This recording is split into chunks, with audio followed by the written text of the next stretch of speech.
Les technos, épisode 198, 198, et je ne le dis pas pour m'excuser d'être belge, je le dis également pour nos amis suisses, on nous a fait des remarques là-dessus, donc c'est pour ça que je me permets cette petite réflexion. 198e épisode, donc ça commence maintenant, allons-y.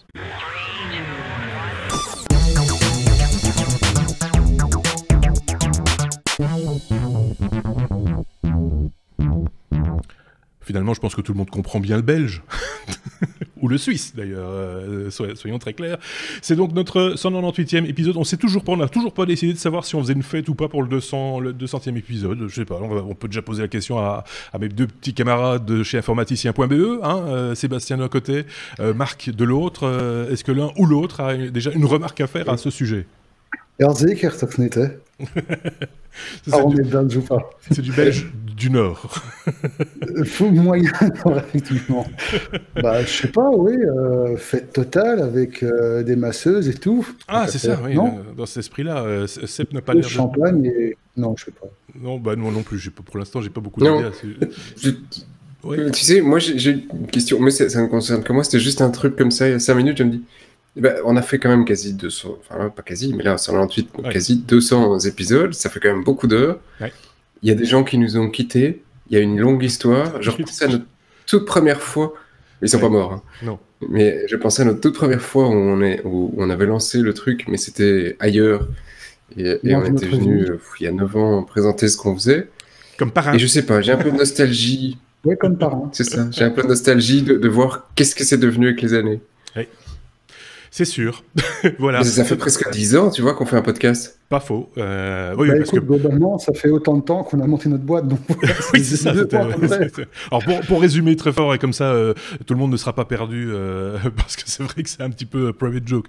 On a fait un autre podcast qui s'appelait Les Technophiles il y a très longtemps, et qui nous a permis de nous rencontrer avec ces deux loustiques, puisque à l'époque, je faisais venir en plateau des invités qui étaient des start-upers, si on peut dire, des jeunes entrepreneurs, et les deux premiers qui ont dit oui, c'était ces deux-là, pour venir parler de leur business, bien sûr, mais aussi par plaisir de participer.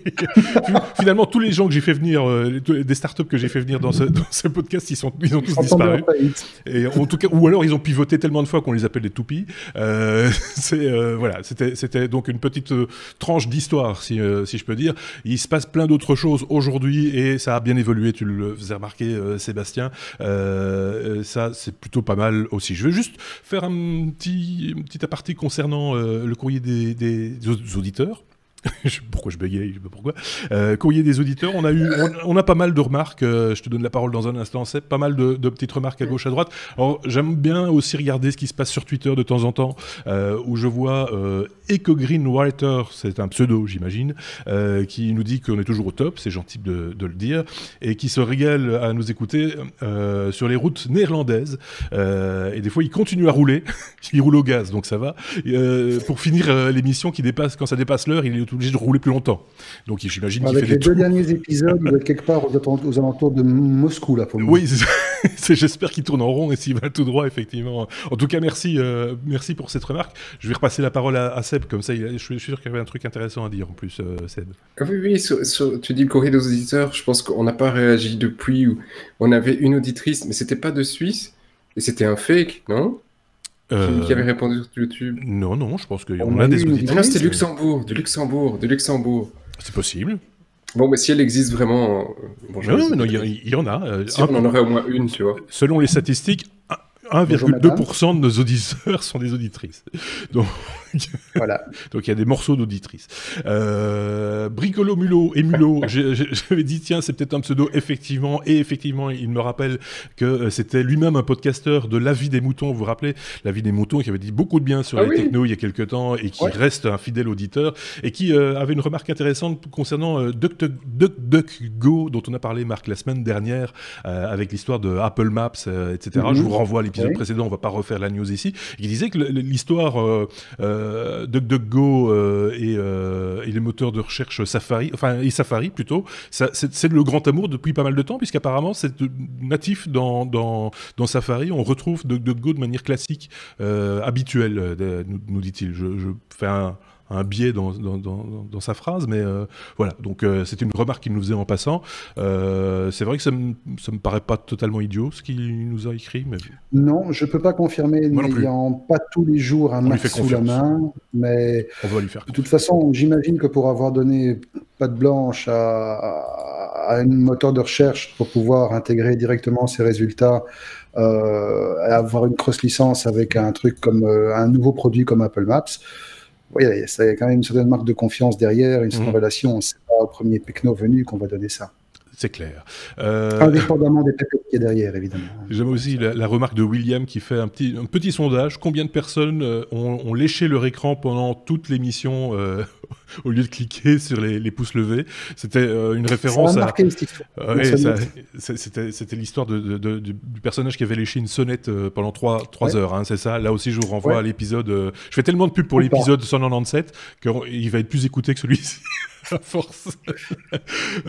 Donc voilà, c'est la preuve que les gens écoutent et de manière attentive, c'est une bonne chose également. Enfin voilà, plein de petits messages comme ça dans tous les sens. Je vais m'arrêter là, peut-être juste signaler que Jax nous signalait également que une nouvelle mouture du dash button dont on a parlé la semaine passée également existe avec avec une pile AAA qui est voilà, je sais pas pourquoi il nous fait cette remarque, mais c'est sans doute qu'on avait dit une bêtise. Ça peut nous arriver aussi de dire des bêtises ou je ne sais pas, certainement. Moi je voulais juste rebondir alors là-dessus rapidement. Il y avait une personne, je sais plus qui, désolé, j'ai oublié le nom de l'intervenant, qui disait que si on mettait un petit écran comme j'avais imaginé dans le truc, ça allait pas tenir longtemps. Si on peut mettre un écran e-ink qui ne s'active que quand on appuie sur le bouton. Et là, on est parti pour des semaines et des semaines. Effectivement. Et alors dernière chose, j'en ai fini avec le courrier des auditeurs. Évidemment, il y a eu d'autres choses également, mais on a répondu aux questions quand il y en avait. En tout cas, on a essayé. Merci en tout cas, et merci également forcément pour les pouces levés, ça je tiens à le répéter. Juste un petit message, je suis tombé sur cette news juste avant de commencer, j'en parlais avec Marc juste avant de commencer l'enregistrement, j'ai vu ça sur le site de Framasoft, le Framablog, où ils invitent leurs lecteurs, mais tous ceux qui veulent également, à aller voir un film, un documentaire, La bataille du livre, un documentaire contributoptique. C'est pas facile à dire. Contributoptique. Voilà, je vais y arriver. C'est un documentaire sur le libre, le monde du libre de manière très très large, hein, pas uniquement le logiciel libre, et qui sera dans une version plus courte, un petit peu condensée en 52 minutes pour la télévision, diffusée sur Arte. J'ai perdu la date, je ne la vois plus. Le 19 février, je pense. Voilà, et ce sera disponible, je pense, un petit mois sur Arte. Ou sinon, on mettra le lien peut-être vers la page, l'article de Framablog concernant les représentations dans des salles en France, un peu partout. Je vois à Nantes, à Paris et d'autres dates en cours d'élaboration. C'est du documentaire, hein, donc c'est pas facile de placer du documentaire dans des salles de cinéma ou dans des salles un peu parallèles, enfin des circuits parallèles. Donc voilà, ça a l'avantage d'exister. Apparemment, il y a des gens du libre en France et ailleurs qui participent activement à ce documentaire, et c'est assez rare qu'on en parle à la télévision. Donc le fait que ce soit diffusé également sur Arte, c'est pas une mauvaise chose en soi. Je vois le doigt de Sébastien se lever. Oui, tant qu'on est dans les annonces event, il y a un event qui se passe le 2 et 3 février à Bruxelles, le FOSDEM, comme chaque année. Et voilà. C'est toujours à l'ULB, c'est ça? L'université. C'est toujours à l'ULB, au Sol Bosch. C'est la plus grande conférence libre européenne. Alors, ça représente des centaines de personnes, c'est gratuit, etc. Donc le FOSDEM, si nos amis français tapent FOSDEM dans leur moteur de recherche, ils trouveront sans grande difficulté. L'ULB, c'est l'université libre de Bruxelles. C'est donc à Bruxelles. Et donc, il y a beaucoup de Français qui viennent. Donc, donc voilà. Mais plus on est de fous, plus on rit. Donc tu fais bien de le rappeler également, puisque ça s'en vient également en ce début d'année qui est riche en événements techno. Ça, on l'avait déjà remarqué. Je propose qu'on passe tout de suite à la première lettre de notre abécédaire. A comme alias, alias le champignon qui protège votre vie privée. Marc, de quoi s'agit-il donc? C'est bizarre. Alors, pour être totalement exact, techniquement, on devrait plutôt dire moisissure. Plutôt que champignon. Ouais.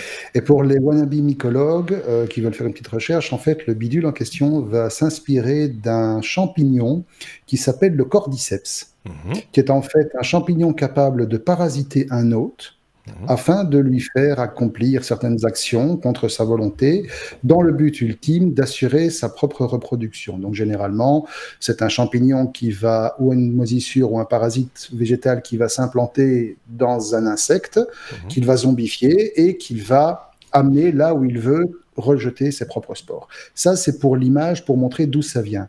En pratique, Alias, c'est un projet open source. C'est un truc dont toutes les sources sont disponibles sur GitHub. Et ça se présente effectivement comme une grosse excroissance molle, genre moisissure qui coule, que vous allez pouvoir mettre au-dessus des micros de votre haut-parleur connecté, Google, Alexa, etc. Et à la base, ça contient un petit Raspberry, qui est sous donc cette petite coque imprimée en 3D, avec un petit réseau de microphones que vous allez pouvoir connecter sur le port GPIO, avec un petit haut-parleur qui va se trouver en dessous, en contact avec le réseau de microphones de l'enceinte connectée.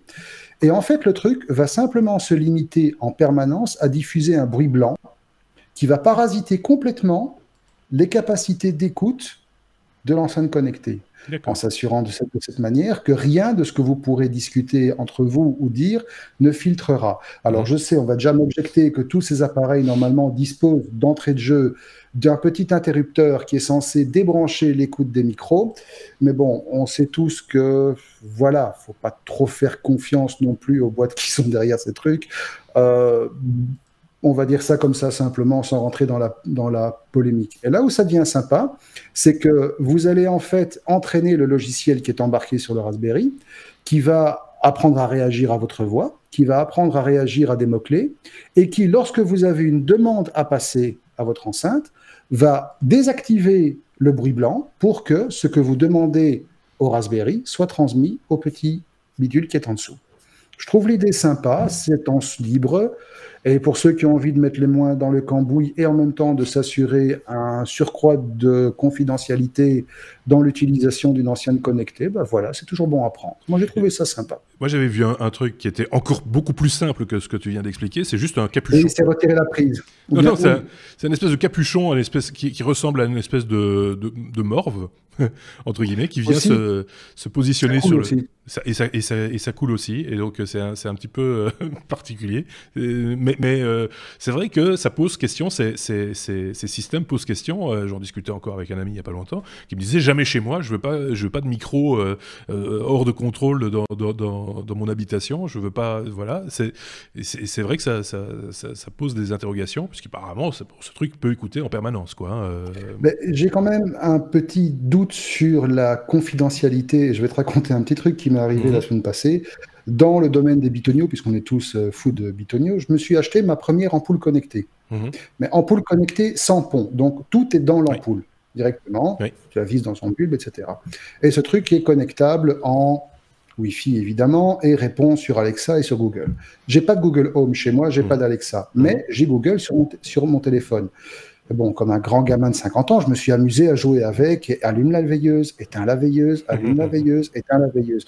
Au bout de 2 heures, j'ai commencé à recevoir des pubs pour des veilleuses. Donc voilà, quand même. Parce que vous aviez essayé tous les deux de discuter autour d'un Alexa ou de Google Home, vous aviez parlé, je ne sais plus, assurance ou quelque chose comme ça pendant un certain temps. Effectivement, c'était sur Facebook, on avait eu effectivement, suite à une petite catastrophe qu'on avait connue professionnellement, on avait discuté entre nous, mais c'était même pas de vive voix, c'était simplement en chat à propos de trucs assurance. On a tous les deux vu des trucs popper dans la liste des pubs Facebook pour des assurances. Voilà. Donc, c'est que quelque chose, c'est pas toujours très net. Bon, ceci étant dit, en tant que geek, j'ai craqué.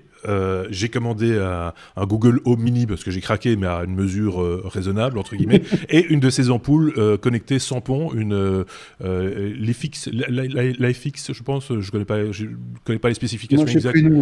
Voilà. Ça marche bien, c'est un machin chinois et ça fonctionne bien. Je vais essayer de vous faire un hors-série, allez, pour rigoler un peu, pour simplement voir si madame tout le monde, monsieur tout le monde est capable de se servir de ces outils finalement, parce que c'est ça aussi, et de bien comprendre comment ça fonctionne derrière. Je vais faire un espèce de test en temps réel pour vous montrer comment tout ça peut se connecter, parce que ça m'intéresse aussi, et je sais très bien qu'effectivement pour allumer la lumière, rien de tel qu'un interrupteur et son doigt, ça va toujours beaucoup plus vite que de devoir dire allume la lumière de la chambre s'il te plaît, plaît. Non, le s'il te plaît est superflu. Oui, parce que s'il te plaît, voilà. Est-ce que Sébastien avait levé son doigt ou pas? Oui, il avait levé la main. Oui. Je t'en prie. Il l'a fait. Je t'en prie.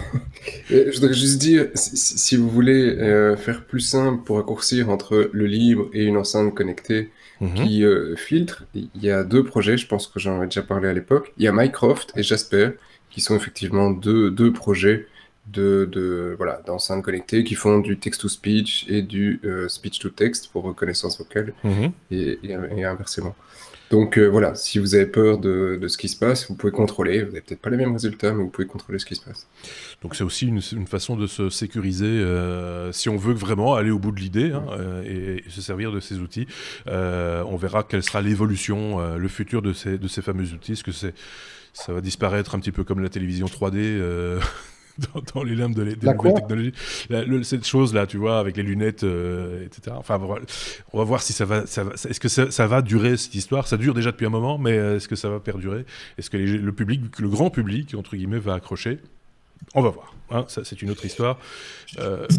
Voilà, c'est ça. On en reparlera à l'occasion. Je vais pousser sur ce bouton. Voilà, ce bouton-là. Lettre A, comme Apple cette fois. Il y a quand même une news Apple avec du licenciement dans l'air. Je le dis avec un petit sourire, mais c'est jamais très drôle. Mais en même temps, on m'a mis licencié entre guillemets. Donc c'est pas si grave que ça, Sébastien. 200 personnes sur le carreau. C'est son équipe Titan à Apple. De quoi s'agit-il? Rappelle-nous tout. Titan, c'est leur projet top secret de voitures autonomes, tout ce qui tourne autour. Et dont on ne sait pas toujours grand-chose, dont Apple ne communique pas grand-chose. Et il y a eu des périodes par le passé où ils avaient fait déjà un grand licenciement en disant « le projet, on a tous pensé que le projet allait mourir », et puis ils ont réengagé plein de gens. Et bien, ils refont le coup du licenciement. Donc, ils dégagent 200 employés, mais je mets des gros guillemets parce que les 200 employés ne sont pas dégagés manu militari. Il y a une grande partie qui est réexpédiée dans les autres projets Apple en disant « on a besoin d'autres choses ailleurs ». Et plus vraiment spécialement dans Titan. Apple n'a pas directement réagi suite à leur réallocation de ressources, parce qu'ils ont eu quelques questions des médias américains. Apple, pas de comment comme d'habitude. Est-ce que du coup on aura un jour droit à une voiture connectée Apple, ou est-ce que finalement c'est cette fois-ci le moment où ils ont abandonné ce projet et ils vont juste se concentrer sur du software? Voilà quoi, hein. On verra bien. Affaire à suivre, comme on dit dans ces cas-là. En gros. En gros. Tu vois, c'était plus court. Hein. C'était plus court, c'est tellement court que, je vous avoue franchement, je vais être très clair avec tout le monde, je suis en train de faire quelques petits réglages d'image en même temps. J'ai un petit problème de caméra. Et donc j'étais en train, j'écoutais très attentivement, mais en même temps je chipotais. Donc voilà, donc j'ai du mal à faire un petit rebond en disant « Oh tiens, et comment ça fait ça, machin, ça » Donc voilà, donc ça tombe un petit peu à plat, mais en même temps la news est intéressante. Facile. Tu vois, t'écris une lettre de licenciement, tu l'envoies, et puis voilà. Facile, rapide. Voilà, on va voir tout de suite si le résultat de mon petit bricolage a fonctionné, presque fonctionné mon petit bricolage. Ça c'était le visuel pour ceux qui ont l'image de la news en question. Bon, on en a fini du coup, ou alors peut-être que Marc avait quelque chose à rajouter sur le sujet ou pas. Non, sinon que la bagnole connectée d'Apple, c'est un peu comme la télévision connectée d'Apple, c'est un peu comme la station de recharge sans fil d'Apple. Ouais. C'est des trucs dont beaucoup le monde parle et que personne n'a encore vu. À part peut-être les 200 gars qui ont été virés, et encore. Quand tu parles de télévision connectée d'Apple, l'Apple TV tel qu'on dit... Oui, mais finalement, Samsung le fait. Puisque Samsung va intégrer... oui. Ah bah oui, d'une certaine manière, ça va exister quand même. Pas dans la manière dont on rêvait, peut-être, mais ça va quand même exister. Alors, n'importe quelle télé qui intègre AirPlay, c'est une télé Apple, quoi. Oui, c'est ça. Ouais, bon. C'est un peu court. C'est un peu court. Je suis d'accord. Et en gros, je vous ai coupé avec un iPhone. Je vous ai coupé la chic, oui. Une voiture avec un iPhone. Une voiture avec un iPhone, ça le fait aussi. Ça peut le faire aussi. Avec un iPhone dedans, c'est aussi une voiture Apple. Bien. Ouais. On va aller loin comme ça. Bon. Une Fiat avec un autocollant Ferrari, ça fera jamais une Ferrari, hein, soyons clairs aussi. Donc c'est un peu la même chose. G, la lettre G comme Google. On parle de Google Maps qui va afficher enfin les radars et limitation de vitesse, Marc. Ouais, alors du coup, c'est un truc qui a pas mal enflammé les forums de discussion et les pages d'actu cette semaine-ci, parce que du coup, les gens ont un peu de difficulté à repositionner Google Maps par rapport à Waze, en tout cas en ce qui concerne la navigation. Donc Waze, tout le monde le sait, ça appartient à Google depuis quelques années. C'est un système de navigation, un service de navigation connecté qui est utilisé par un nombre grandissant de personnes chaque jour, qui fonctionne sur le principe communautaire et qui est vraiment efficace. Alors, Google Maps va hériter de deux fonctionnalités qui étaient déjà présentes dans Waze. La première, c'est le fait de pouvoir connaître les limitations de vitesse sur certains axes, pas tous. Pour l'instant, ça ne fonctionne que sur les grands axes. Et donc, concrètement, lorsque vous êtes en train d'utiliser Google Maps, vous êtes sur une route, vous allez avoir un petit badge qui va s'afficher à côté de la route pour vous indiquer la vitesse maximale. La deuxième fonction, elle va permettre d'avoir les emplacements des radars.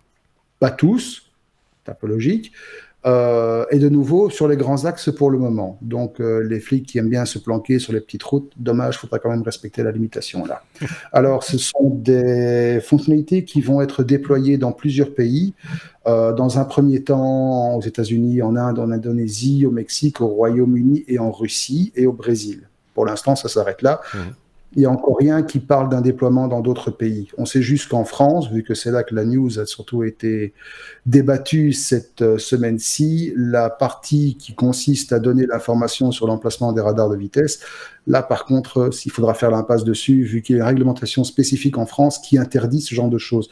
Et de mémoire en Suisse aussi, je crois même qu'en Suisse, le simple fait de posséder un GPS qui est même planqué dans votre valise à l'arrière, dans le coffre de la bagnole, est susceptible d'une amende assez salée. D'accord. Donc voilà. Et alors du coup, il y a beaucoup de gens qui se demandent mais pourquoi encore garder une fonction navigation sur Google Maps si c'est pour récupérer finalement des fonctions et des fonctionnalités qui vont être assez semblables à ce qui existe sur Waze, ou quelle est l'utilité de garder Waze si c'est pas pour au final l'intégrer complètement sur Google Maps. Alors voilà, sur le long terme, personne n'est dans le secret des dieux, personne ne peut dire si Google n'a pas des plans pour fusionner les deux. Pour l'instant, je crois que Waze continue toujours à fonctionner principalement sur son modèle communautaire, chose que Google Maps n'intègre pas encore. Ouais. Et Maps, lui, a encore toute la partie sociale derrière, où on fait la promotion des commerces, des activités, etc. Alors là, je m'adresse à ceux d'entre vous, enfin vous deux, mais également nos éditeurs, peut-être qui roulaient plus que moi, parce que je roule pas beaucoup, même si quand je roule, j'utilise Waze souvent, mais l'aspect communautaire, moi, sur mes petits déplacements, m'échappe un petit peu. Est-ce que ça a vraiment une importance? Est-ce que ça sert vraiment à quelque chose? Je vois cette opinion du chef, de manière un peu lascive.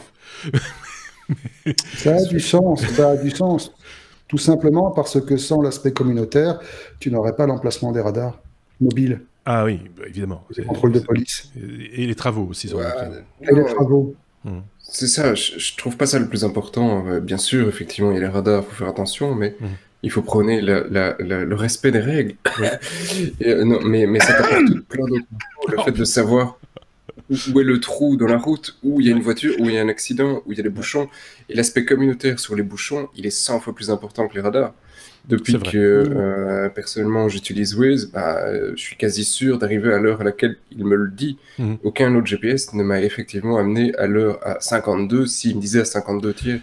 Donc là, voilà, il n'y a aucun autre GPS qui lui arrive à la cheville. Pas plus tard qu'aujourd'hui, on a un salon de l'auto, je le dis pour nos amis français pour qu'ils comprennent bien pourquoi je dis ça. On a un salon de l'auto pour l'instant à Bruxelles, c'est ce qu'on appelle le petit salon de l'auto parce qu'il y a un grand tous les 2 ans et puis un petit tous les 2 ans aussi, mais décalé. Donc, et donc forcément, les journalistes se fendent de quelques sujets sur les automobiles, électriques, pas électriques, machin, etc. Et aujourd'hui, je voyais un sujet concernant justement le GPS versus Waze et sur une distance relativement habituelle à Bruxelles, un déplacement d'une demi-heure, 3/4 d'heure, celui qui avait Waze était arrivé avec 10 minutes d'avance sur celui qui avait utilisé uniquement son GPS embarqué, celui qu'il avait payé en plus dans sa voiture, etc. Donc c'est que franchement, là, il n'y a vraiment plus de raison de s'en priver. Et finalement, la bonne option, c'est encore l'intégration de Waze à l'intérieur de l'habitacle de la voiture par le biais de Android Auto ou d'une autre plateforme de mirroring ou autre, quoi. Ou simplement l'appareil posé sur le tableau de bord. Ça fonctionne aussi. Je dis pas de bêtises. Non, tout à fait. À propos d'appareils posés sur le tableau de bord, j'ai quand même une petite question à ceux qui nous écoutent, parce que j'ai cru lire il n'y a pas tellement longtemps que les dashcams étaient interdites au Luxembourg. Alors, en Belgique, nous, on se pose pas de questions. On peut utiliser ça un peu partout. Mais est-ce que, comme les détecteurs de radar, les dashcams ont une réglementation dans d'autres pays? Alors, on peut poser la question à nos auditeurs. Le plus simple, ce serait aussi de la poser à Bruno, hein, qui est l'un de nos chroniqueurs et qui vit au Luxembourg. Oui. On n'y a pas pensé, tiens. Bon, effectivement, c'est... Et on a des Suisses, on a des Français, on a tout, quoi. Et donc, c'est vrai que vous de Suisse, vous de France, vous du Québec aussi, il y a des législations particulières concernant, un, les détections de radar d'une manière ou d'une autre, et deux, les dashcams, on est preneur de ce type d'informations et on s'en fera le relais dans un prochain épisode, si vous voulez bien, mes petits amis. Est-ce qu'on en a fini avec ce sujet concernant donc Google Maps? Oui, je pense, hein, on peut passer à la suite. Rien à dire. Et on fait un grand bond dans notre abécédaire, Sébastien, avec la lettre M comme Molotov. Molotov, donc la plateforme IPTV légale française, ne pète pas la forme pour l'instant, c'est le moins qu'on puisse dire, Sébastien. Et pourquoi tu insistes avec une certaine emphase légale? Parce que c'est la seule offre IPTV légale, me semble-t-il, sous nos latitudes. Il y a Canal Play aussi. C'est vrai. Mais qui n'est pas inféodé à une diffusion. En plus de ça, ça n'existe plus, je pense, Canal Play, effectivement. Ah, d'accord. Bon, désolé, je ne suis pas un grand... Moi non plus. Voilà, mais bon, quoi qu'il, certainement l'offre, si pas la seule à être légale, en tout cas la plus populaire, j'ai envie de dire, en France, du moins, parce que c'est essentiellement... Enfin, c'est juste tout à fait français, Molotov, Sébastien. Oui, en fait, il y a d'autres offres légales, mais en général, c'est couplé aux opérateurs. Parce que tu as Free, tu as SFR, tu as machin.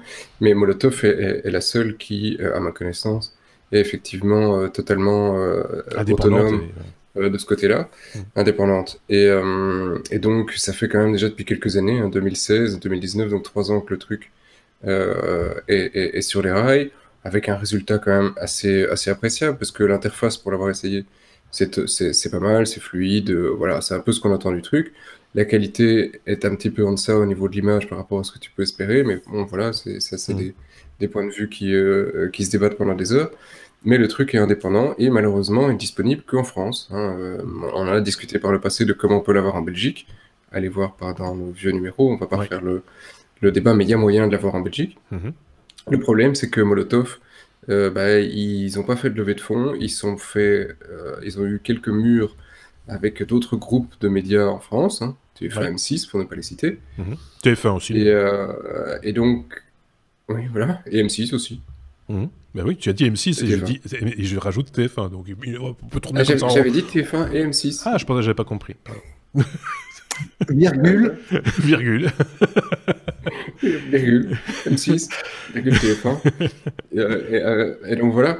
Et non, on l'a dit assez là. Hein. Et donc Molotov a pas fait de levée de fonds. Et donc là, le problème, c'est que il commence un petit peu à arriver au bout.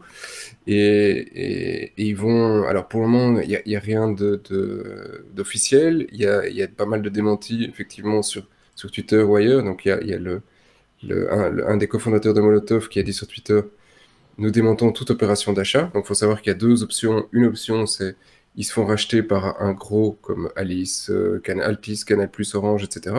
Et donc bon, ils perdent ce côté autonome. Ou de l'autre, ils vendent leur technologie. Et là, on sait apparemment qu'ils discutaient avec France Télévisions, parce que France Télévisions est intéressée par leur technologie.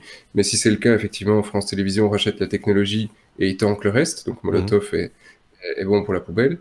Donc pour le moment, mais cette option apparemment serait morte et enterrée.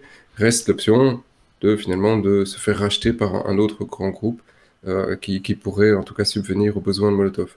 Donc grande question, l'avenir n'est pas totalement joué pour le moment, on ne sait pas comment ça va se jouer dans les prochains mois, mais pour le moment, inévitablement, c'est du commercial et il faut continuer à rassurer les utilisateurs. Le boss déclare que tout va bien, Madame la Marquise, et ils vont annoncer prochainement un investisseur majeur dans Molotov. Donc ils sont effectivement à la recherche de fonds. Voilà. Tout n'est pas toujours très rose non plus pour Molotov par rapport justement aux chaînes de télévision qui les brident régulièrement. On a encore parlé il n'y a pas tellement longtemps de la fonctionnalité Chromecast qui avait été demandé d'être désactivée justement pour M6 comme TF1 l'avait demandé auparavant. Donc évidemment, ne pas pouvoir regarder la télévision linéaire sur un grand écran, ça peut être un handicap pour l'application de manière générale. C'est le positionnement de Molotov pour moi a toujours resté un petit peu particulier, un peu bizarre, et ça ne doit pas être facile à aménager les susceptibilité des uns des autres, payer les droits, etc. Enfin voilà, c'est tout un décor un peu spécial qui nous échappe tous un peu. Faut être très très clair, et quand on se pose des questions de savoir pourquoi c'est pas disponible en Belgique, c'est souvent justement pour des questions de droit etc. Bon, voilà, on va voir ce qui va se passer. On peut dire que ça. Si chez vous, vous utilisez un autre service, je précise, légal, et que vous pouvez comparer à Molotov. Par ailleurs, n'hésitez pas à nous briefer là-dessus sur les petites différences qui peuvent exister entre l'un et l'autre des systèmes ou des services. C'est toujours intéressant de savoir, pour curiosité. On est des grands curieux, donc ça nous intéresse. Et puis le restant de la communauté des technos, ceux qui nous écoutent, sont sans doute aussi intéressés par ce genre de choses. Je dis pas de bêtises là non plus, c'est bon, on peut passer à la suite. Bon, ok. J'ai l'impression qu'il y a un lag d'1 heure avec Sébastien qui il est sur la Lune en fait. C'est horrible. Je lui parle. Mais on parle par satellite, je t'entends, mais 10 secondes après. C'est un petit peu particulier. Donc voilà, les aléas techniques, que voulez-vous, on essaie de faire notre petit possible. On est à la lettre M comme musique ou comme MIDI. Et les musiciens comprendront de quoi il s'agit, mais on va en reparler tout de suite, de cette fameuse norme MIDI qui passe la seconde, la version 2, après combien d'années d'existence? 20 ans d'existence, Marc? Quelque chose comme ça. Enfin, on n'en est pas loin, quoi. 35 ans, bon monsieur. Voilà, donc ça nous ramène au bon vieux Amstrad et autres joyeuses. Même avant ça, les premières spécifications de la norme MIDI datent encore d'avant ça. D'accord. On a retrouvé des drafts préliminaires qui datent de 36-37 ans. Donc c'est vous dire à quel point parfois on exhume des choses d'ordre archéologique. Oui, c'était taillé dans le marbre d'ailleurs à l'origine, il faisait ça. Franchement. Alors, il faut quand même savoir qu'il a fallu à peu près 15 ans pour qu'ils se mettent d'accord sur un début d'évolution de cette norme. Je me permets de t'interrompre 10 secondes, juste pour que les néophytes en matière de musique sachent de quoi on parle. Cette norme, à quoi elle sert? Le MIDI, ça veut dire Musical Instrument Digital Interface. Ça décrit à la fois la connectique sous forme de connecteurs physiques, de câbles, etc., et le logiciel qu'il y a autour pour permettre à des instruments de musique électronique, synthé, workstation, DAW, etc., de parler entre eux. Alors, contrairement à l'audio, le MIDI va permettre de faire une foule de choses. Ça va vous permettre d'enregistrer déjà tout ce qui est information numérique liée à des instruments. Donc, par exemple, sur un clavier de synthétiseur, appuyer sur une touche va transmettre une foule d'informations MIDI. Ça va transmettre déjà le numéro de la touche, qui indique la note sur laquelle vous jouez, dans quelle octave, etc. Ça va inclure la vélocité, c'est-à-dire le volume de la touche, qui est gradué généralement de 0 à 127. Ça va inclure l'aftertouch, si vous appuyez fort après avoir appuyé sur la touche. Ça va indiquer le temps de maintien, le temps de relis, ça va indiquer les filtres qui sont autour, ça va indiquer un paquet de trucs qui vont être transmis soit à d'autres synthés, si vous avez un clavier maître qui ne fait que contrôler d'autres machines. Ça va être envoyé à un séquenceur, ça va être envoyé à une workstation qui va prendre le tout, ça va être envoyé à un rack d'effets MIDI. Voilà, c'est vraiment un protocole qui permet de communiquer toutes les informations d'ordre numérique entre des instruments électroniques. Et donc, ça fait depuis 35 ans que ça existe. Et concrètement, ça se trouve sous forme de grosses fiches DIN, 5 broches rondes. Voilà. Alors, il y avait quand même pas mal de place pour des améliorations, à savoir déjà que dans les années 80, fin des années 80, début des années 90, et plus précisément début même des années 90, on a commencé à avoir des évolutions de la norme MIDI de base, qui était la norme General MIDI, qui tapait en plus déjà des tables de conversion standard pour les types d'instruments, ce qu'on appelle les patchs. Donc en fait, vous saviez toujours que quel que soit l'appareil que vous alliez sur lequel vous alliez utiliser un appareil de type général MIDI, le patch 0, c'est toujours le piano. Le patch 44, c'est toujours la trompette, par exemple. Voilà. Le fait que les pistes de batterie se mettent toujours sur le canal MIDI numéro 10, ça fait partie de ce genre de standardisation. On a vu passer d'autres améliorations qui étaient propres à certaines marques, comme par exemple le consortium à l'époque Yamaha Roland Corg qui avait accouché d'une norme XG, Extended General MIDI. Mais tout ça, finalement, restait un peu nébuleux et pas très compatible entre soi. Et surtout, ça n'a jamais répondu à la principale critique qu'on a adressée au MIDI, qui est sa difficulté de mise en œuvre. Et je peux vous dire que pour avoir joué avec ça, il faut se lever tôt parce que c'est un cauchemar. Pourquoi ? Parce que généralement, au-delà de la couche de base, qui est généralement assez fine, chaque logiciel, chaque matériel a sa propre interprétation de tout ce qui dépasse cette couche de base et qui est généralement assez gigantesque. Et donc, l'un des plus grands problèmes que cherche à adresser cette norme MIDI 2.0, c'est une problématique d'autoconfiguration. Et en fait, dans ce monde idéal, selon les spécifications préliminaires, vous connectez deux trucs qui n'ont rien à voir entre eux, ils vont tous les deux savoir qu'est-ce qui est à l'autre bout du fil et se connecter tout seul par magie, selon ce que vous aurez demandé. Et ça, effectivement, c'est un truc qui va vraiment, vraiment, vraiment vous permettre de gagner du temps. Alors, faut pas évidemment espérer que ça soit disponible dans les instruments en grand public dès demain. On le rappelle, pour l'instant, ils ont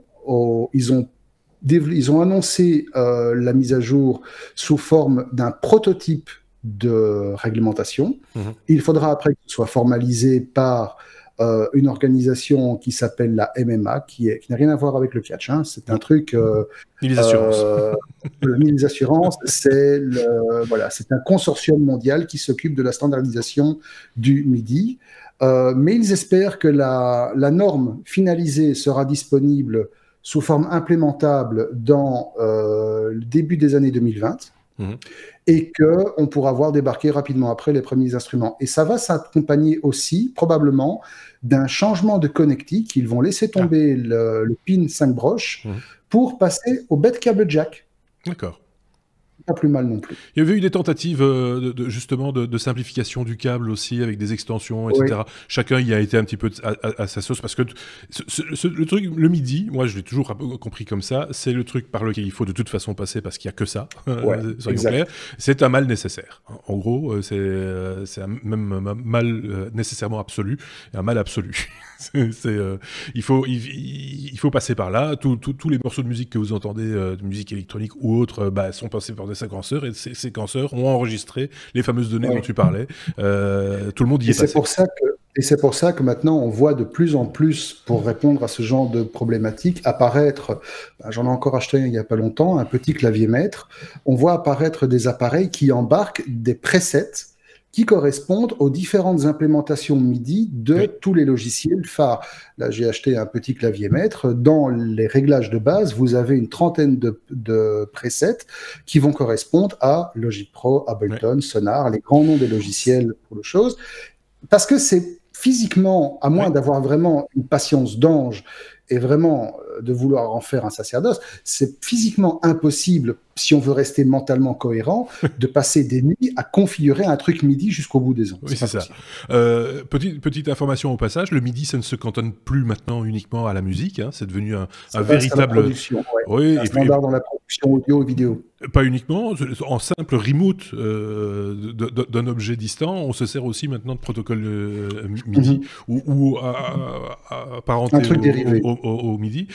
Pour la petite histoire, le soft qu'on utilise pour la réalisation des technos VMix peut être commandé via différentes interfaces de type MIDI sans aucune difficulté. C'est implémenté d'origine dans l'application. Sébastien, je pense que vous voulez rajouter un truc. Je vais chercher un café, il va répondre. Voilà. Non, il faut brancher ton micro aussi en même temps, mon petit lapin, parce que si tu ne mets pas ton micro... Merde, effectivement. J'avais une question. C'est vrai, bon café. J'avais une question au moment où Marc commençait à parler de changer la connectique, vu que MIDI est quand même assez récent, hein, presque plus vieux que moi. Est-ce que les gars vont encore mettre les spécifications sur disquette ou des trucs comme ça. Des choses comme ça, ouais. C'est ça le 2. Ça date de l'époque, hein, parce que les premiers séquenceurs, c'était pas des ordinateurs. Enfin, si, c'était des ordinateurs, mais c'était pas les PC, quoi. C'était des machines qui mémorisaient les différentes séquences sonores, quoi. Faudrait que je les retrouve, mais mon clavier principal, c'est un Roland FA, donc la dernière génération des Phantom. Tu as le mode d'emploi, qui est à peu près comme sur ça. Une 720. Qui est à peu près comme ça, voilà. Ouais, 1 cm. C'est tout. Tu as la spécification, la liste des bandes, des pages, des effets qui fait la même épaisseur. Et puis, tu as la spec MIDI. Oui, qui fait 3 cm. C'est pas possible, quoi. Ouais. Donc, non, ils sont forcés et c'est juste un cauchemar. Ouais, donc il était temps peut-être de faire forcément passer à la V2. Surtout, ce qui va être un gros challenge, c'est de faire en sorte que le truc soit 100% rétrocompatible avec la V1. Ça va pas être simple aussi, très, très, très clairement. Mais bon, ils vont s'amuser dans les studios, je pense. Bonne chance, les gars. On va s'amuser dans les semaines, les mois plutôt à venir, parce que c'est pas pour tout de suite, hein, il faut le dire. Non. Allez, on reste encore une fois à la lettre M comme mystérieux. Microsoft Bing est indisponible en Chine. Qu'est-ce que c'est que cette histoire encore? Ça, c'est du Marc tout craché, ça. Perdu. Ah non, c'est du Seb. Pardon. Oui, là, non. Et comme il voulait faire une alternance, Microsoft, malheureusement, allait avant musique. Mystérieux. Microsoft, mystérieux. Tu vois, c'était... Je fais ce que je peux, hein, les gars. On est fatigués, merde. Je vais faire un swap. Hein. Non, mais c'est compliqué. Tu dois faire du copier-coller. Non, t'as dit, on fait de l'alternance. Je fais de l'alternance. Ah non, c'est bien mystérieux. Vu. Avec Mystérieux, tu gagnes de toute façon plus de points aussi, du coup. Donc... Plus de points, hein. un X à Y. Et donc, ça reste quand même mystérieux, cette histoire. Ça reste mystérieux. Et en fait, donc, il y a quelques heures, je pense que c'était le tout début de la journée, donc on enregistre le 24 janvier, hein, au cas où, on ne sait jamais. Tu vois. Et donc, au début de la journée, il y a des mecs qui se sont rendus compte, tiens, c'est bizarre, Bing marche plus tellement en Chine. Et donc, parce qu'il y a toute une série il y a un portail, en tout cas, qui permet de vérifier que le site, il est down, mais en Chine, parce que sinon il y a le site classique de est-ce que c'est down pour moi aussi, mais bon, ça marche pas si t'es pas en Chine, parce que là il y a le grand firewall de Chine, vous savez, le grand truc, la grande muraille. Ouais. Et en fait, effectivement, Bing est totalement mort, alors que Bing est quand même extrêmement connu et utilisé en Chine. Il fait 220 millions de pages par mois, donc c'est quand même assez honnête, et il est juste derrière le truc de Baidu, hein, et pour en arriver à ça, Microsoft, parce qu'on pourrait se dire, Bing, il a été coupé parce que Microsoft a refusé des injonctions du gouvernement chinois. Non, Microsoft a toujours accepté de filtrer les résultats suivant ce que le gouvernement demandait en Chine. Donc ils censurent et ils mettent en avant les sites de news gouvernementaux, ce qui a valu beaucoup de plaintes vis-à-vis de Microsoft, mais ils le font, ils respectent, et en échange, ils étaient présents sur le marché chinois. Et voilà, donc Microsoft a répondu pour le moment effectivement qu'ils viennent de se rendre compte que Bing était mort en Chine, ils ne savent pas pourquoi, et donc ils essayent d'engager la discussion avec le gouvernement chinois pour comprendre pourquoi ils sont subitement persona non grata. Je pense que c'est parce qu'ils ont répertorié un hors-série ou un bonus des technos. C'est possible. Vous avez fait ça, d'ailleurs. On ne veut pas ces gens-là. On s'est fait un peu incendier par d'autres petits Chinois. Oula, vous parlez tous les deux en même temps, donc du coup ça va pas, Marc. Je dirais, on aurait tellement d'influence sur la géopolitique, mais c'est merveilleux. Mais je sais pas, oui, sur la géopolitique ou simplement sur les firewalls. Ouais. Tout simplement. Le podcast qui casse les firewalls. C'est ça, par exemple. C'est quand même un des rares numéros où on s'est fait incendier. Je me demande si c'était pas en anglais par un ou deux asiatiques en disant un seul un. Ah, oui. Moi, les autres vont arriver. Dire que et je pense que Sébastien, l'autre Sébastien, avait répondu. Je vous renvoie à ce hors-série.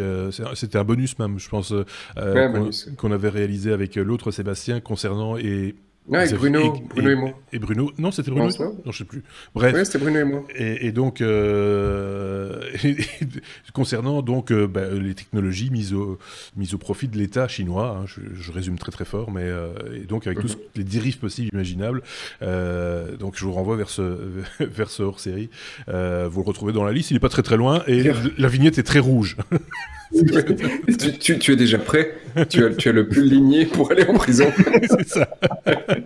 Je suis déjà bagnard, on va dire. Non mais voilà, de temps en temps on peut se poser la question de savoir effectivement dans un pays comme la Chine, pour devenir un petit peu sérieux, pour quelles raisons un service occidental se retrouve bloqué. Souvent c'est pour des raisons politiques. Ah oui, tu vois, c'est pas à cause d'un problème de montage, tu vois, les mecs, oh bah non, j'aimais pas le nom, ou le switch est mort. Oui, c'est ça. Oh, et puis vos pages sont un peu lourdes. Ouais. Il y a un mec qui a coupé le câble, que ça s'appelle. Oui, c'est un ouvrier en fait. Ça pourrait arriver chez nous par contre. Il faut se méfier de ce qu'on avance. C'est déjà arrivé chez nous, justement. Ouais, bah oui, donc c'est pour ça que. Donc voilà, Bing plus disponible en Chine, ça reste un mystère. Peut-être que s'il y a moyen de l'éclaircir, on l'éclaircira, mais ce ne sera pas pour tout de suite. Ça, on peut déjà vous le dire. On est à la lettre P comme pétition.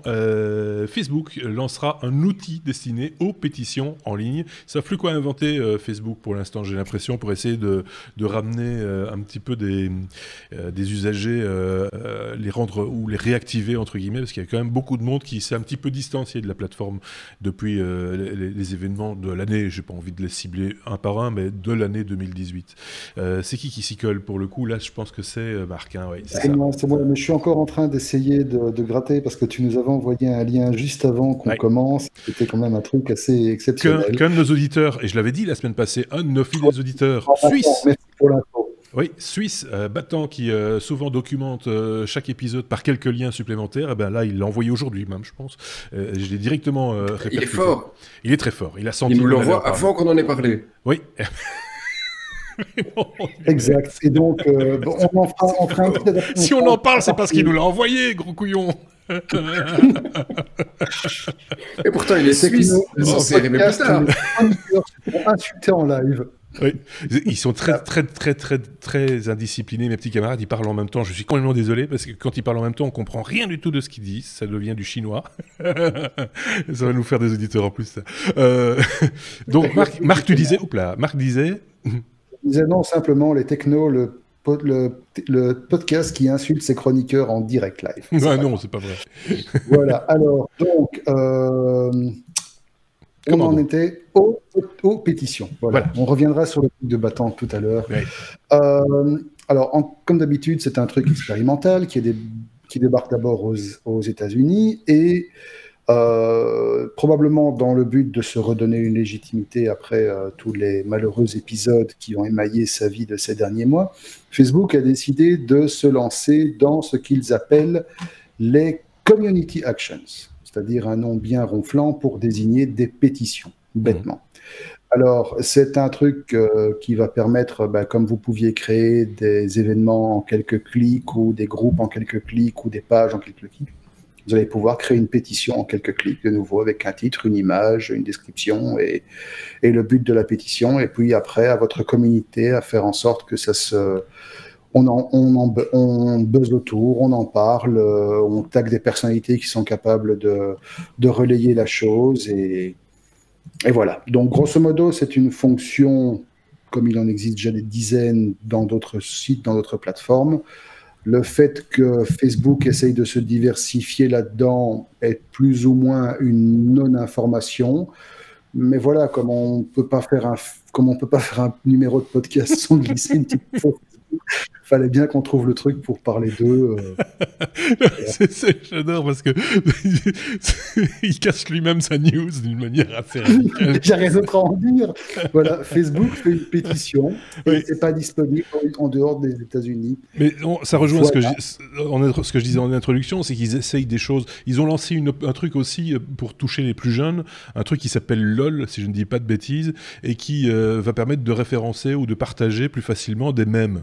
Ils ont appelé le truc LOL. Genre, je pense pas que ce soit déjà disponible chez nous. Et quand tu poses la question aux jeunes, ils disent c'est juste pathétique. Moi, je vais pas sur ce truc de vieux.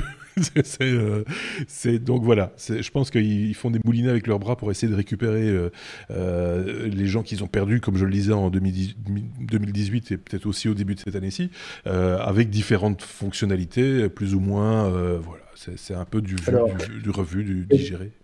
Disons que ça sera peut-être intéressant, et là je vais rebondir sur la news que Batan nous a envoyée. Oui. C'est un truc qui sera peut-être intéressant. On va quand même essayer d'étoffer un petit peu ce qu'on raconte sur Facebook. Oui. Un petit parfum de scandale comme ça. Il faut quand même qu'ils détournent un peu l'attention de toutes les casseroles qui sont en train de se prendre pour l'instant, et la dernière a l'air assez sympathique, dans le sens où un site d'information qui s'appelle Reveal, qui est en fait le site de l'organisation du journalisme d'investigation à but non lucratif basé en Californie, donc c'est un truc qui est quand même relativement sérieux, qui a pu prouver que un paquet de documents a fuité suite à la demande d'un juge fédéral américain. Et ces documents détaillent par le menu comment Facebook a réussi une présomption d'innocence toujours, aurait réussi à embobiner des paquets d'enfants pour que ceux-ci accumulent des centaines, voire des milliers de dollars en frais de jeu, puisque Facebook est aussi une plateforme de jeu, sans que l'entreprise ne puisse fournir un moyen efficace aux parents peu regardants des activités de leur enfant de mettre le holà à la chose. Et donc, grosso modo, ben voilà, Facebook a embobiné des gosses pour dépenser du fric sur le dos de leurs parents. Super. Bravo Facebook. Magnifique. Merci pour cette news par la même occasion. Bah oui, non, c'est un truc de plus à porter au crédit, on va dire, de Mark Zuckerberg et de sa boîte. On est sans mots de plus en plus. On n'a plus rien à rajouter. Bah voilà. À éviter, on va dire. Moi, je ne suis plus, puisque je ne participe plus beaucoup à ça. Donc, voilà, je ne suis pas le seul. Je connais plein de gens qui ont décidé du jour au lendemain de dire de côté, en allant jusqu'à désactiver leur compte, etc. Ce qui n'est pas mon cas, parce que j'ai des pages à gérer, dont celle des technos, en l'occurrence. Mais voilà, c'est l'usage qu'on en faisait dans le temps est un petit peu passé à la trappe. On s'est bien amusé, il faut reconnaître. Facebook nous a beaucoup fait marrer. On passe de moins en moins de temps dessus. Voilà, et puis à un moment donné, tout passe, tout casse, tout lasse, comme on dit dans ces cas-là. On peut passer à la suite.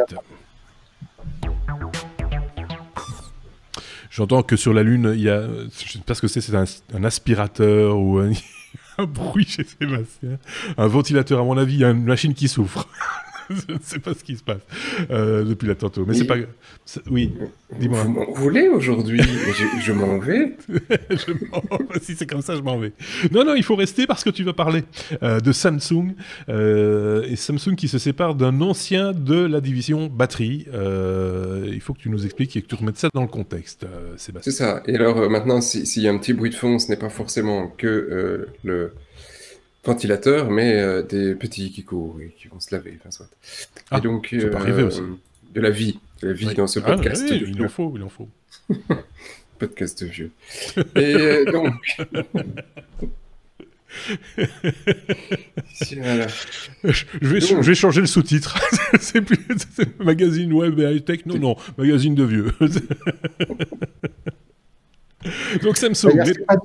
La semaine prochaine, on vous fait un spécial sur les sonotones connectés. Oui, voilà. Par exemple. Oui. Comment pirater le sonotone de papy? Non, allez, Samsung et les batteries. Vas-y. Voilà. Alors, on parle de Sunyo Han, quelque chose comme ça. Donc, c'est un Coréen qui bossait pour Samsung et c'était un responsable, effectivement, de Samsung SDI, une des filiales de Samsung qui fabrique les batteries. Batteries lithium-ion que nous utilisons tous dans nos petits téléphones, nos portables, etc. Et la plupart des batteries sont fournies majoritairement par Samsung parce que voilà, c'est un grand constructeur.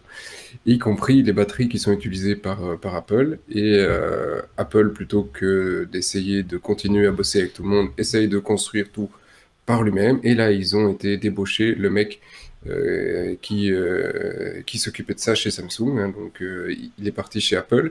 Ça fait doucement rigoler la toile parce que Apple aille chercher un responsable de la boîte qui faisait exploser les batteries il y a 2 ans, ça donne un certain signal, comment dire, voilà. Hein, ils arrivaient à faire plier leurs iPads, maintenant ils vont arriver à les faire exploser en plus. C'est la totale. Donc, s'il y a le moindre truc qui se passe dans les batteries chez Apple un jour, le mec, il a déjà son C4 qui est écrit sur le coin du bureau. C'est ça. C'est monsieur Boom. Chez certains, ça peut être un argument d'engagement, sinon. Oui, c'est ça. Ça dépend où tu te présentes, soyons clairs. Oui, c'est assez marrant, ces transferts, entre guillemets, de compétences et de responsables d'une boîte à l'autre. On se demande des fois à quoi ça tient. Quand on te parle d'un responsable des batteries, est-ce que c'est un ingénieur ou est-ce que c'est juste un rond de cuir, patron d'une division qui est arrivé là un petit peu par... On dit exécutive. Oui, pardon, exécutive. Non. Il était VP et maintenant il est à la tête des développements. Donc c'est probablement pas un con. Tu as dit que les rangs de cuir étaient des cons. Non, c'est juste savoir quel type de compétence a été récupéré par Apple. Attends, je vais voir son profil LinkedIn. Hein. Bah oui. Voilà. Son CV. Est-ce qu'il a été scout? Alors, sur son CV, il est... Souvent, quand tu mets ça dans ton CV, c'est qu'il y a un problème ailleurs. Ouais, il était senior vice-président et il était spécifiquement dans le développement. Non, je ne vous ai pas écouté, tu vois, parce que moi, je vous entends 2 minutes après. Mais je vais vérifier s'il est scout. Attends, on va faire péter son profil. Il l'est, le vol. Il l'est. C'est là qu'on va se prendre en fait un procès de tous les scouts asiatiques. Tant que... Oui, parce qu'il est coréen, il a une bonne tête d'asiatique. Hein. Oui, forcément. Est-ce qu'il y a des scouts Alors, scout, je sais pas, mais en fait, le mec, il est déjà passé chez LG avant, et il était professeur en énergie et ingénieur en chimie, dans le truc chimie. Donc, c'est ingénieur. C'est un vrai ingénieur. Il a tous ses brevets. Bon, alors après, savoir s'il est scout ou pas, c'est écrit en coréen pour le reste, dans ses recommandations. Ça va pas être simple. Ça va pas être simple. Bon. Dans ses centres d'intérêt, Varta.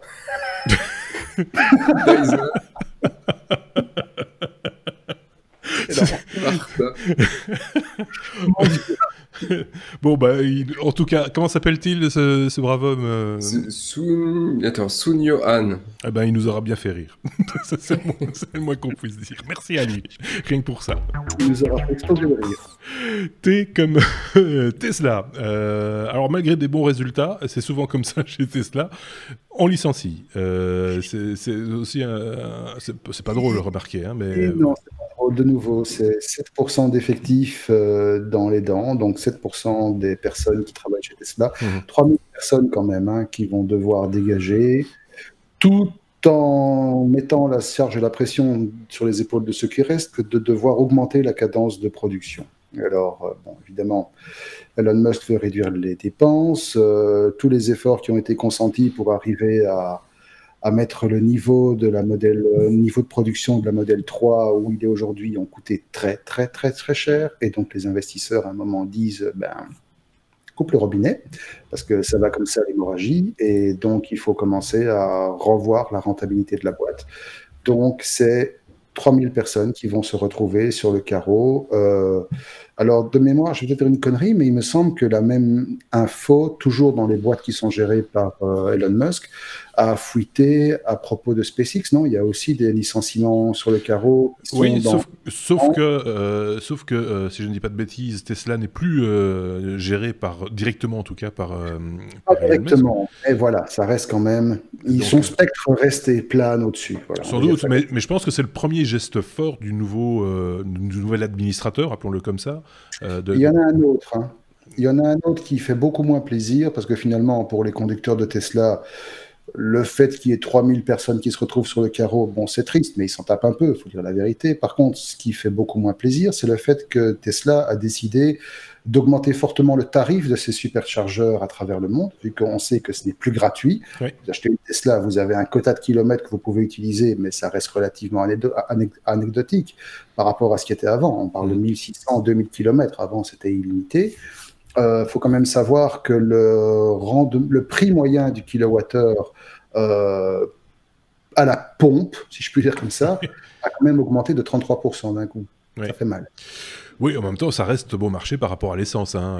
Ça reste très bon marché par rapport à l'essence, et c'est vrai que si vous faites le calcul, et je ne fais pas du tout de la pub pour Tesla, mais si vous faites le calcul, même si les bagnoles coûtent un bras, un rein et un bout de cerveau, au final, ça reste sur la vie de la voiture, ça reste une économie. Oui, enfin, on dit Tesla, c'est un peu l'emblème de la voiture électrique, hein, mais il y en a d'autres.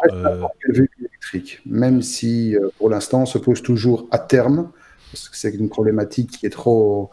C'est un phénomène qui est trop récent pour que la problématique soit déjà d'actualité. Le recyclage de toutes ces batteries de voitures électriques posera un jour un problème à terme. Oui, quoique, il me semble qu'on en avait parlé, mais je ne sais plus avec qui, je pense que c'est avec Steph, Sur la récupération des batteries des voitures où on n'a plus besoin d'une délivrance d'un certain nombre d'ampères très rapidement, comme dans une voiture, elles peuvent encore avoir une seconde vie dans ce qui est batterie domestique, celle qu'on va brancher sur ces panneaux solaires, etc. Donc il y a quand même un réseau... Oui, il y a une deuxième vie, un réseau interne, entre guillemets, de recyclage à un certain niveau, en tout cas, à un certain degré de la batterie, ce qui est pas complètement... On ne les retire pas de la bagnole comme ça, on les jette dans la nature. Et en plus, on peut faire un grand nombre de kilomètres, manifestement, avec ces batteries. Elles sont assez performantes. Donc, voilà, tout est relatif, comme tu dis, mais il faut en tenir compte aussi à un moment donné. Sébastien. Ouais. Oui, alors pour ces batteries, on remerciera encore une fois Sunyo Han. Qui est un petit peu responsable de celle-là aussi ou... Ah, certainement. Elles sont pas explosées, celles-ci, hein, donc... Donc voilà, merci à lui une fois de plus, parce qu'en plus, il joue de la batterie également chez Tesla, cet ami-là. On est à la lettre V déjà dans cet épisode 198. V comme Vivo Apex, un smartphone sans le moindre trou. Alors, de quoi parlons-nous, Sébastien? Et déjà, t'as vu, pour trouver un truc entre T et W, oui, il fallait le faire. J'ai ramé. Juste pour aller s'intercaler. J'ai trouvé Vivo. Et le truc était pas mal, hein, franchement, le truc était pas mal. Celui-là, je t'ai vu que j'ai trouvé pour le sport, hein, parce que c'était chaud, quoi. Merci, Marc. Et, tu sais que dans le planning, je peux déplacer des lignes, hein, si tu as besoin, il n'y a pas de souci. Oui, mais non. Moi, on me met un challenge, je réponds. Hein.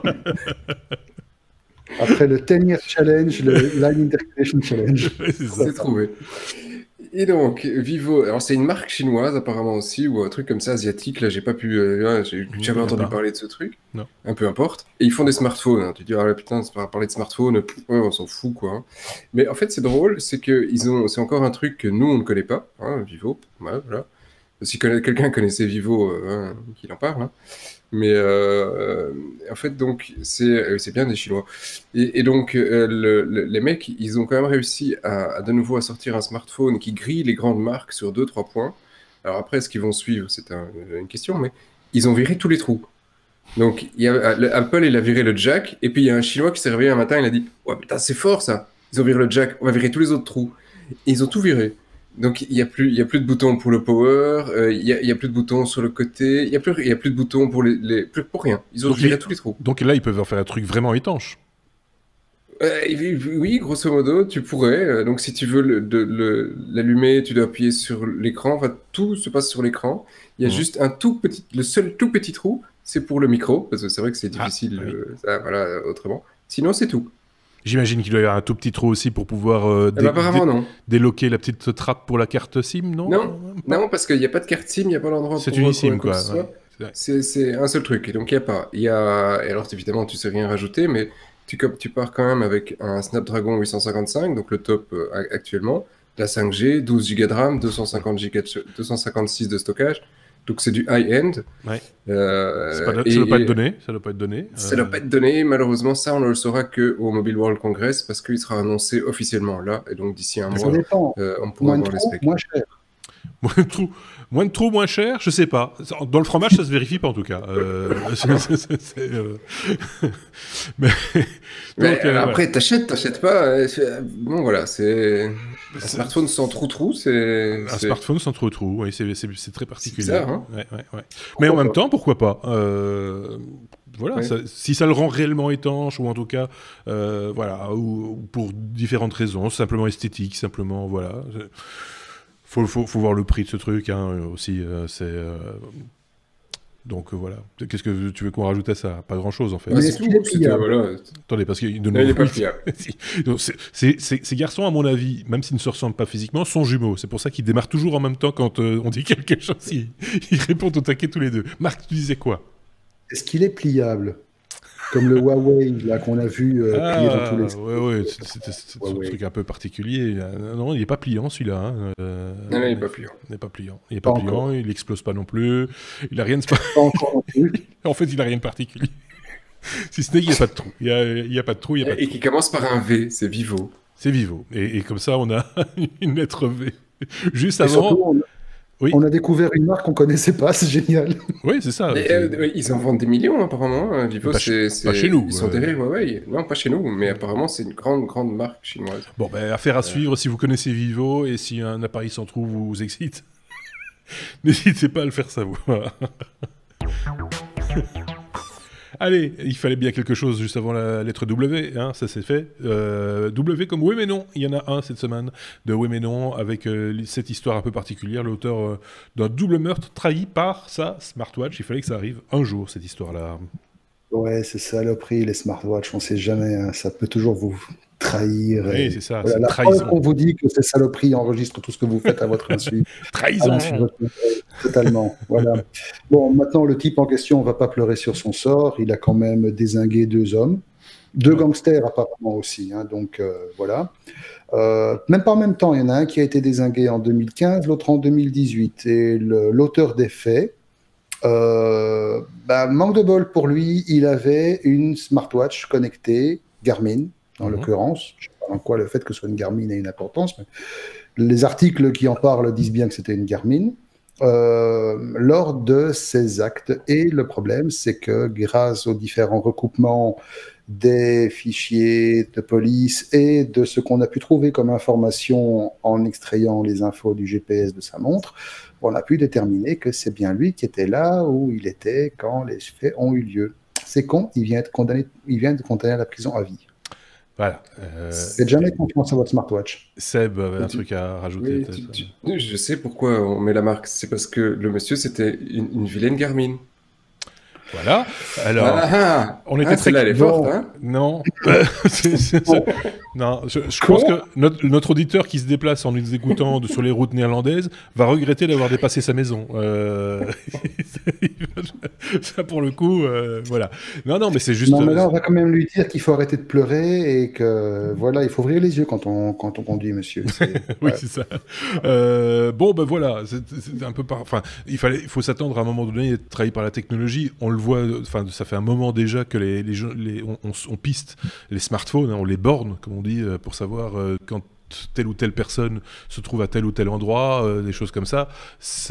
Forcément, les objets connectés vont donner aussi une foule d'informations à un moment donné. Ouais. Donc, voilà.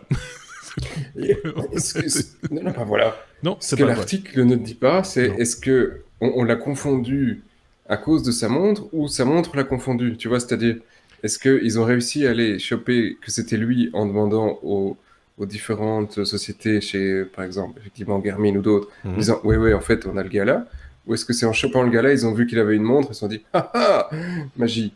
Non. Ce qui s'est passé, c'est que les flics avaient quand même des suspicions sur l'identité du meurtrier. Et sur différentes photos qu'ils ont retrouvées, ils ont pu déterminer que le type courait des marathons et des courses. Et qu'en 2015, sur des photos où il courait ses marathons et ses courses, il apparaissait avec la petite montre connectée. Oui.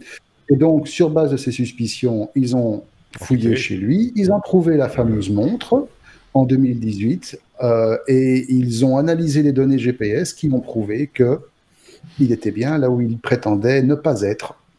Non, mais il faut se méfier de ces machins-là. Moi, j'ai entendu il y a quelques temps maintenant, c'était fin de l'année dernière, me semble-t-il, on demandait aux militaires belges de ne plus porter ce type de montre, parce que, par exemple, les paras et les choses comme ça, justement, quand ils font de l'exercice physique, ils ont des montres de ce type-là pour voir le parcours qu'ils ont fait, etc. Mais en même temps, ça peut donner des informations aussi à des tiers qui peuvent dire, tiens, cette personne qui est un militaire de carrière fait tous les jours tel ou tel déplacement autour d'une caserne ou autour d'un point névralgique, etc. Et donc, on leur a demandé de ne plus porter en service ce type d'ustensile. Donc voilà, c'est ça. Oui, mais en fait, il y avait une marque qui publiait tous les tracés sur une carte. Oui. Et du coup, ça avait conduit à ce qu'on voit plein de gens courir dans des endroits où il y avait officiellement pas de civilisation. Oui. Ou le long d'aéroports ou des trucs comme ça. Donc, voilà. Il faut se méfier, il faut être vigilant, soyons clairs. C'est toute une éducation, un nouveau travail à opérer sur le public. Ça a posé beaucoup de problèmes à l'armée américaine pour nier une fois de plus l'existence de la base 51. Oui. Bon, alors on va arrêter tout de suite. Hein. On est dans le oui mais non, donc il fallait bien sortir. Le oui mais non qui conclut l'épisode comme à chaque fois, hein, et cet épisode. Après, j'ai pas trouvé. Après, non, non. Épisode 198 qui s'achève ici avec ces deux loustiques. C'est jamais très très simple quand ces deux-là sont ensemble dans un podcast d'arriver à manœuvrer, surtout quand il y en a un qui a un délai de 40 secondes avant de recevoir l'information. Donc, voilà. Et donc voilà. N'hésitez pas à commenter cet épisode comme les autres d'ailleurs, à laisser des pouces vers le haut, à dire à vos amis que ça existe, à vous abonner si ce n'est pas encore fait, parce que je sais qu'il y a des habitués qui viennent chaque semaine mais qui ne sont pas encore abonnés alors qu'ils pourraient l'être, et qui auraient comme ça les notifications chaque semaine dès qu'on publie quelque chose de neuf, de savoir que c'est là et que c'est disponible. N'hésitez pas à nous le faire savoir et à nous suivre également via les réseaux sociaux, Twitter, Facebook aussi par exemple. Vous êtes évidemment toujours les bienvenus. Merci Sébastien, merci à Marc, on se retrouve très très bientôt, je ne sais pas quand, mais bientôt. Et je vous dis à tous à la semaine prochaine pour le 199e épisode des Technos. Salut!